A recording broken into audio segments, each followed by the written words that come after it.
Education here at Sun can be an excellent choice for any students. అత్తింటి వేధింపులకు మరో వివాహిత బలైంది. 22 ఏళ్లకే పెళ్లి చేయగా 23 ఏళ్లకే తనువు చాలించిందే. లక్షల కట్నం, బంగారం, వెండి అన్నీ ఇచ్చారు. అయినా సరే ఆమెను బతకనివ్వలేదు అత్తింటి వారు.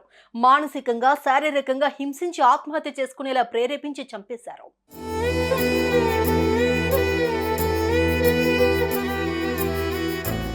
ఇదిగో ఈ ఫోటోలో కనిపిస్తున్న అమ్మాయి పేరు శ్రావణి.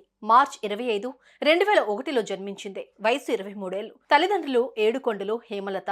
అక్కతో కలిసి సంతోషంగా జీవించిందే.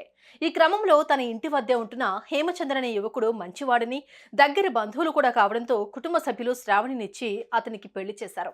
20 లక్షల కట్నం, 30 కాసుల బంగారం, 4 కిలోల వెండి, ఆడపడుచు కట్నం కింద 1,116,000, 6 లక్షల ఇంటి సామాగ్రితో పాటు 30 లక్షలు పెట్టి ఘనంగా పెళ్లి జరిపించారు. తమ కూతురు సంతోషంగా ఉంటే చాలు అనుకుని అన్నీ చేశారు.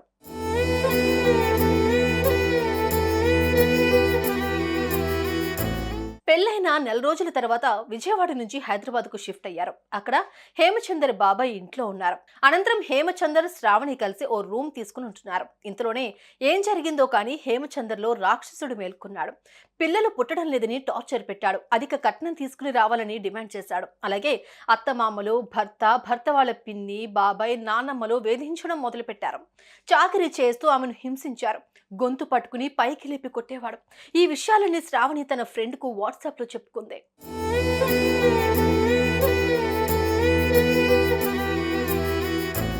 ఇంతలోనే నెలసరి రాకపోవడంతో శ్రావణిని ప్రెగ్నెన్సీ టెస్ట్ చేసుకోవాలని హింసించారు కుటుంబ సభ్యులు. ఆసుపత్రికి రావాలని డిమాండ్ చేశారు. ఆమెను కొట్టారు. దీంతో మనస్తాపంతో ఆమె గదిలోకి వెళ్లి చీరతో ఉరివేసుకుని ఆత్మహత్య చేసుకుంది. కాగా ఈ విషయం తెలిసిన శ్రావణి తల్లిదండ్రులు హైదరాబాద్ చేరుకుని గుండెలెవసేలా రోధించారు. తమ కుమార్తె మృతి భర్త, అత్తమామలు, నాన్నమ్మ, మిగతా కుటుంబ సభ్యులే కారణమని చెప్పారు. ఘటనపై కేసు నమోదు చేసుకున్న పోలీసులు శ్రావణి అత్తింటి వారిని అదుపులోకి తీసుకుని విచారణ జరుపుతున్నారు. ఇలా గొడవలు అవుతుంది. ఆ రోజు ఏంటని చెప్పి నేను వెళ్ళి చూస్తే ఇవన్నీ చిన్న చిన్న సర్దుకుంటే అమ్మ నేనే వెళ్ళి నాకు చెప్పొచ్చాను. వాళ్ళ అన్నదమ్ములు అందరూ విజయవాడలో వద్దు, హైదరాబాద్లో మాట్లాడుకుందాం రమ్మంటే నేను నా భార్య వెళ్ళాను. నేను ఒక్కడనే వెళ్ళాను, చాలాసార్లు వెళ్ళాను. అప్పుడు కూడా గొంతు పట్టుకొని పైకి లేపి బీరువాకి మధ్యలో నొక్కి చూపించాడు. నేను ఒకరోజు తండ్రిగా పోయి వెళ్ళి ఏం జరిగిందమ్మా అని ఇలా చెయ్యి పట్టుకుంటే ఆ చెయ్యి పట్టుకోవద్దు అని ఏమైందమ్మా అంటే చెయ్యి పట్టుకోవద్దు, ఇంతలా వాసిపోయింది చెయ్యాలి. వాసిపోయి అంత గాజులు గీసిపోయి ఇల్లంతా గాజులు పడిపోయి ఉన్నాయి. ఏంటమ్మా అంటే ఏం జరిగిందమ్మా అంటే అయినా నా బిడ్డ నేను మంద నుంచి లేచి తల్లి కొద్ది టీ పెట్టమ్మా, నాకు మైండ్ పనిచేయట్లేంటి. టీ తాగిన తర్వాత ఇద్దరిని పిలిచి ఏం జరిగిందమ్మా అంటే ముందు నీ కూతురికి చెప్పుకోవా, నీ కూతురికి చెప్పుకో, నీ కూతురుని పెంచడం రాలేదు, నేను పెంచావా కూతుర్ని, నీ కూతురుతో నాతో మాట్లాడని చెప్పి ఇదిలించుకొని వెళ్ళిపోయాడు. అప్పుడు కూడా నేను తీసుకెళ్ళి వాళ్ళ బాబాయ్ దగ్గర వాళ్ళ నాన్న దగ్గర పిచ్చి ఏంటన్నా ఇది అడిగితే వాళ్ళే సర్దుకుంటారులే, పిల్లలకి ఏదో కోపతాపాలంటే అని చెప్పి సరిపెట్టి నన్ను ఏదో మాయమాటలు చెప్పి నన్ను పంపించారు విజయవాడ. నేను వచ్చాను. మళ్ళీ ఇలా 2-3 సార్లు జరిగినా సరే ఏంటమ్మా అంటే ఏం లేదు డాడీ, లాస్ట్ చివరిసారిగా మొన్న ఈ మధ్య నిన్న ఆదివారం రోజు ఎవరికైనా ఆడపిల్లకి డేట్ రాకపోతే 4 రోజులకే ప్రెగ్నెన్సీ వచ్చిద్దా అండి?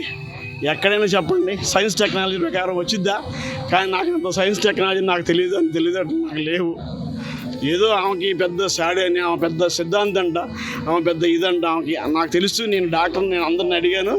ఈరోజు ప్రెగ్నెన్సీ అదేంటి 30 రోజుల తర్వాత డేట్ రాకపోతే 31వ రోజు ప్రెగ్నెన్సీ కన్ఫర్మ్ అయిద్దని చెప్పేసి ఆ పిల్లల్ని ఉదయం నుంచి సాయంత్రం దాకా హెరాస్మెంట్ చేసి లత నువ్వు చెప్పు, పిల్లకి చెప్పు వెళ్ళి టెస్ట్ చేయించుకుందాం. ఆ పిల్లడు పుడితే నేను ముదిమనం ఎత్తుకొని నేను చచ్చిపోతే నాకు పునర్జన్మ ఉంటుంది, నాకేంటి తోటకూర విత్తనాలు చల్లితే మొలకెత్తే నాకు మంచి జరిగిద్దని చెప్పి ఆ శాడిజంతో నా పిల్లని బాగా నానా రకమైన హింసలు పెట్టి ఆ పిల్లలకి ఇష్టం. వాడేమో నాకు ఇప్పుడు పిల్లలు వద్దు అంటాడు. పిల్లలు వద్దని చెప్పి ఇద్దరు మందులు వాడుకుంటారు రాత్రిపూట. ఈమెమో పిల్లలు కావాలంటుంది. ఈ అబ్బాయి ఏమో వాళ్ళ ముందు చెప్పడు నాకు పిల్లలు వద్దు, పిల్లలు కావాలని. ఏమో పిల్లలు కావాలని వాళ్ళ ముందు వాళ్ళ మాట చెప్తాడు, ఇక్కడ ఈ మాట చెప్తాడు. కట్నదాహం మరో అబల ప్రాణం తీసిందే. మానసికంగా హింసించారు. ఆమెకు బతకాలనే ఆశను చంపేశారు. తన బాధను ఎవరికి చెప్పుకోవాలో తెలియక పాపం శ్రావణి ప్రాణాలు తీసుకోవడమే నయమనుకుందే. అలానే చేసింది. తల్లిదండ్రులకు కడుపు కోత మిగిల్చిందే. సుమన్ టీవీలో మీ పర్సనల్ అండ్ బిజినెస్ ప్రమోషన్స్ కోసం కింది నెంబర్కి కాంటాక్ట్ చేయండి.